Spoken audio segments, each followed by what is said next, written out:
If you are not from Alaska and you've ever considered even Alaska politics before Sarah Palin hopped a flight to Ohio to be tapped as the GOP VP choice, you might have known about the Bridge to Nowhere. The Bridge to Nowhere 7 felony indictment guy, Senator Ted Stevens. Remember him? The guy who said this about the old computer box machine thingy? The internet is not something that you just dump something on. It's not a big truck. It's a series of tubes. Ted Stevens, everybody. Then there's Congressman Don Young, who would go to any lengths, even carnivorous lengths, to settle a political score. If we continue this, we'll be called biting one another, very much like the mink in my state that killed their own. So I am a little frustrated, and like I say, those that bite me will be bitten back.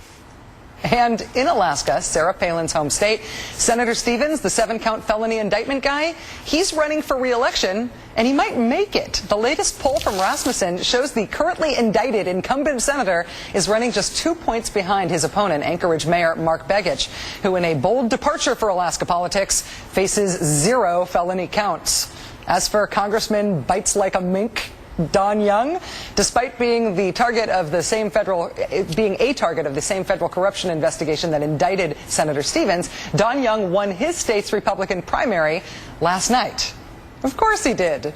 We haven't even mentioned the 3 other Alaskan state lawmakers already convicted for a variety of corruption and or bribery charges. The point is, what's to fear from little old Troopergate? Even the worst case scenario wouldn't get Sarah Palin up on the varsity team among Alaska Republican lawmakers. We are joined now by former Alaska Governor Tony Knowles, who lost the governorship in a close race with Sarah Palin in 2006. Mr. Knowles was not involved in Troopergate, though he has had an up-close perspective on the Palin administration. Governor Knowles, thanks for joining us. Rachel, thanks for having me. From your perspective, how serious are the Troopergate charges?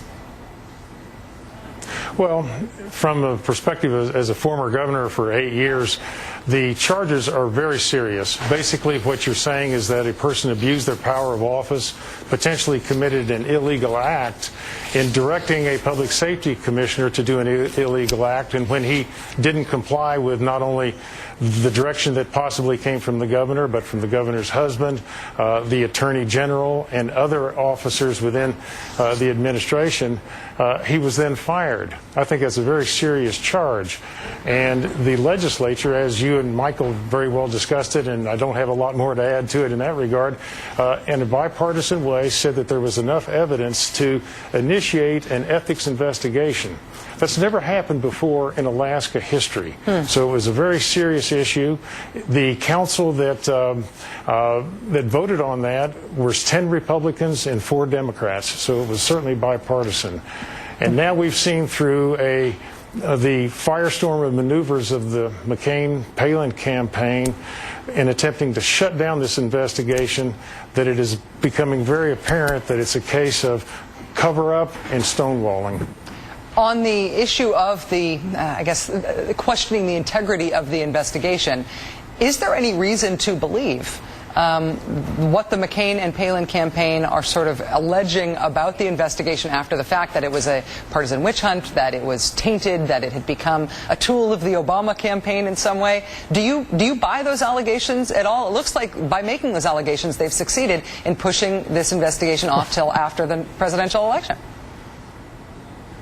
Yeah, you know, this is politics as usual in the worst kind of way, by coming in and attempting to, through distractions, through accusations. And the lawyer that they brought in from New York and a former governor spokeswoman the other day really defamed Walt Monagan, the former public safety commissioner, a man who for 35 years as a cop and as a police chief and a public safety commissioner and as a former Marine has served America in this state very well. And by defaming him, just an attempt to gain a political edge along with the actions of the Attorney General telling people to disobey the law and not testify even though they were subpoenaed, that is an unfortunate politics as usual, and they were not advertised as it. They're supposed to be the reformers of this, and I think we're unfortunately seeing just the opposite.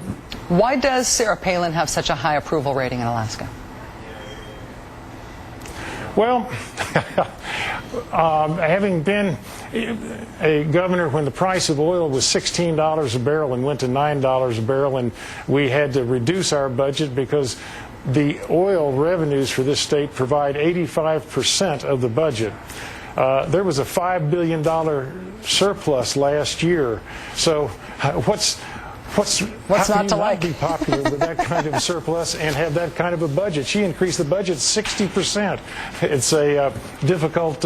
It's not a difficult challenge. It's also not an easy way to describe being a fiscal conservative, but I guess that's a conversation for another day. Former Alaska Governor Tony Knowles, thank you so much for joining us. Thank you, Rachel.